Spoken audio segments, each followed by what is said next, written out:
Hello everyone, welcome to easy Vidya channel. Easy Vidya channel में आपका स्वागत है। आज पढ़ेंगे प्रसार भारती क्या है। प्रसार भारती एक्ट कब लागू किया गया, प्रसार भारती संगठन कब बना एवं प्रसार भारती संगठन के कार्य क्या हैं। प्रसार भारती को दूरदर्शन एवं आकाशवाणी से जोड़ा गया है, इसलिए दूरदर्शन के बारे में जानना अति आवश्यक है। दूरदर्शन का आरंभ 15 सितंबर 1959 को शैक्षिक और विकास कार्य को करने के लिए प्रयोगात्मक आधार पर हुआ था। दूरदर्शन का प्रसारण सप्ताह में सिर्फ 3 दिन आधा घंटे होता था, तब इसको टेलीविज़न इंडिया का नाम दिया गया था।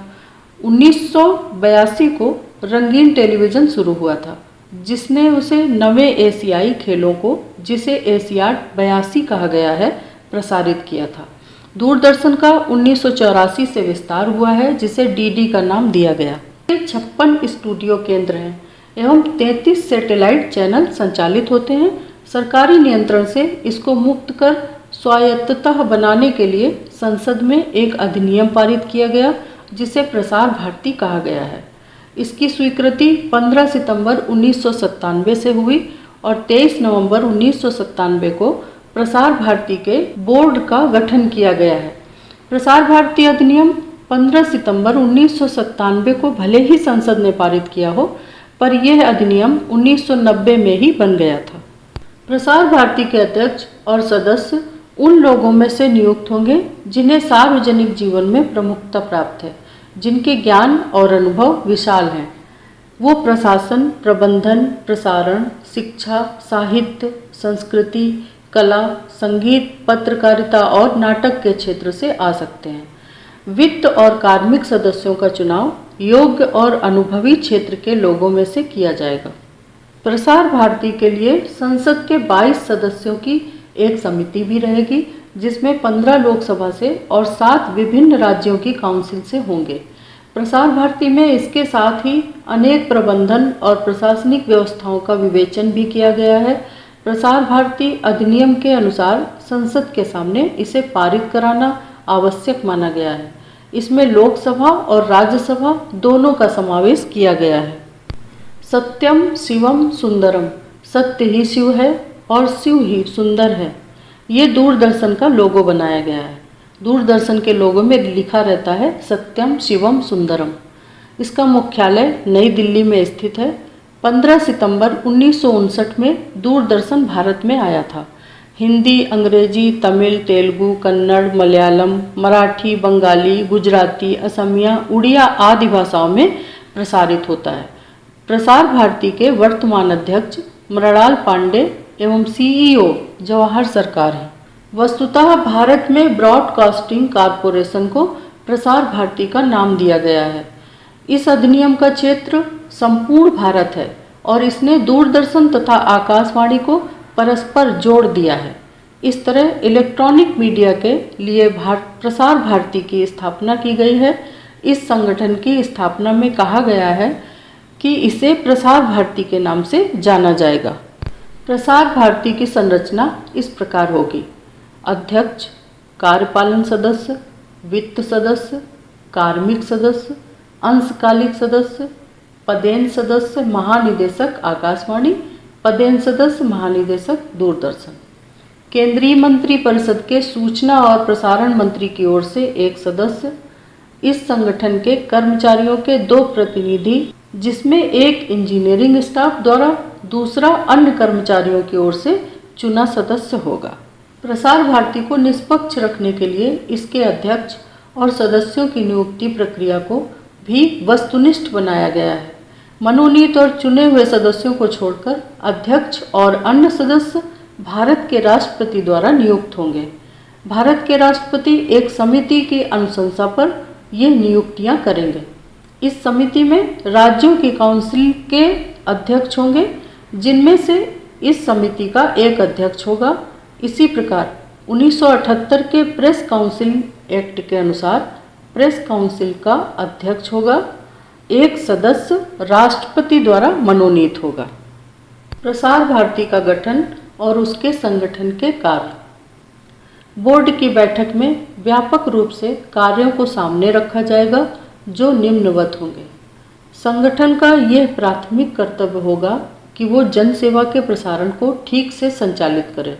माध्यम का प्रयोग इस प्रकार हो जिसमें सूचना, शिक्षा, मनोरंजन का संतुलित विकास और समन्वय स्थापित किया जा सके, जिससे रेडियो और टीवी जन माध्यम के रूप में कार्य कर सकें। अब पढ़ेंगे प्रसार भारती के प्रावधान इंडियन टेलीग्राफ एक्ट 1885 के साथ जोड़े गए हैं, जिनके अनुसार संगठन के कार्य निम्नलिखित प्रयोजन से जुड़े रहेंगे। उसके अनुसार क्या क्या कार्य होंगे? संविधान के मूल्यों का निर्वाह करते हुए राष्ट्र की एकता और सत्य निष्ठा को बनाए रखना। दूसरा कार्य है नागरिकों के अधिकार को सुरक्षित रखना, जिससे उन्हें स्वतंत्र सूचना प्राप्त हो सके जो सत्य, वस्तुनिष्ठ और जनहित में हो। तीसरा है राष्ट्रीय और अंतर्राष्ट्रीय सूचना प्रवाह को संतुलित ढंग से प्रस्तुत करना। चौथा है शिक्षा के क्षेत्र में विशेष ध्यान देकर साक्षरता, कृषि, ग्रामीण विकास, पर्यावरण, स्वास्थ्य, परिवार कल्याण, विज्ञान और तकनीकी जैसे विषयों पर समुचित ध्यान देना। सांस्कृतिक विविधताओं, भाषाओं और देश के विभिन्न क्षेत्रों के समाचारों को अपने कार्यक्रमों में पर्याप्त स्थान देना। खेलों को पर्याप्त प्रसारित करना और खेल भावना के विकास को बढ़ाना। युवाओं की विशेष आवश्यकताओं को ध्यान में रखते हुए कार्यक्रम बनाना। राष्ट्रीय चेतना को प्रेरित करना। नारियों की समस्याओं पर विशेष ध्यान देना। स्त्रियों के उत्थान के लिए सूचना प्रवाह का उपयोग करना। नेक्स्ट कार्य है शोषण और असमानता के विरुद्ध अभियान चलाना, सामाजिक न्याय को बढ़ावा देना, अस्पृश्यता को मिटाने और कमजोर वर्गों के हितों पर ध्यान देने को प्राथमिकता देना। श्रमिक वर्ग के कल्याण और उनके अधिकारों की सुरक्षा के लिए कार्य करना। ग्रामीण और कमजोर क्षेत्र के लोगों तथा सीमा पर रहने वाले लोगों, पिछड़े और अनजान क्षेत्र के विकास के लिए कार्य करना। अल्पसंख्यकों और विभिन्न जनजातियों के उपयोग के कार्यक्रम बनाना। बच्चों के लिए विशेष कार्यक्रम बनाना। अंधे और विकलांगों के लिए भी कार्यक्रम बनाना।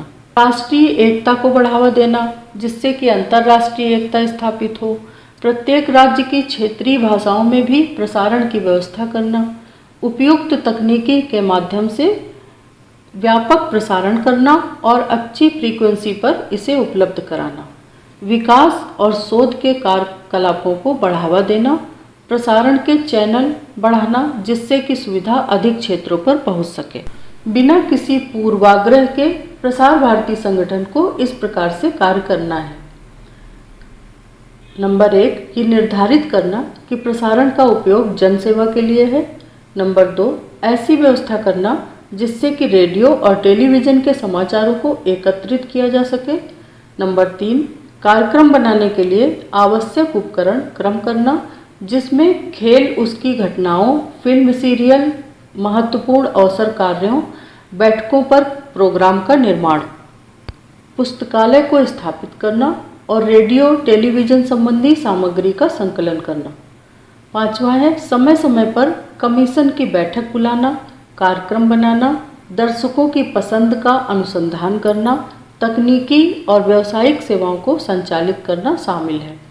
इस प्रकार की सेवाएं जो आवश्यक हो उन्हें भी संचालित करना। प्रसारण के संबंध में संगठन को सारा प्रबंध केंद्रीय सरकार की ओर से करना है, जो नियमों में स्पष्ट होगा। साथ ही अंतर्राष्ट्रीय सेवाओं के लिए भी इसकी व्यवस्था होगी। किस कार्यक्रम को कितना समय दिया जाए, इस संबंध में भी निर्धारण की शक्तियाँ केंद्रीय सरकार निश्चित करेगी और विज्ञापन को कितना समय मिले इसका भी निर्धारण होगा। संगठन को जनता के प्रति देयता नहीं होगी यदि किसी कारण ये प्रावधानों के अनुसार न हो सके। संगठन को सेवा शुल्क तथा अन्य शुल्क निर्धारित करने का अधिकार होगा, जिसका संबंध विज्ञापनों से है, किंतु ये प्रावधान समय पर केंद्र सरकार द्वारा निर्धारित सीमाओं में ही होंगे। पूरा वीडियो देखने के लिए धन्यवाद। Please subscribe easy Vidya channel, like videos, comments below, share भी करिए प्लीज़। नोटिफिकेशन का बटन ज़रूर पुश करें, जिससे हमारे नोटिफिकेशन आप तक पहुंचते रहें। Thank you.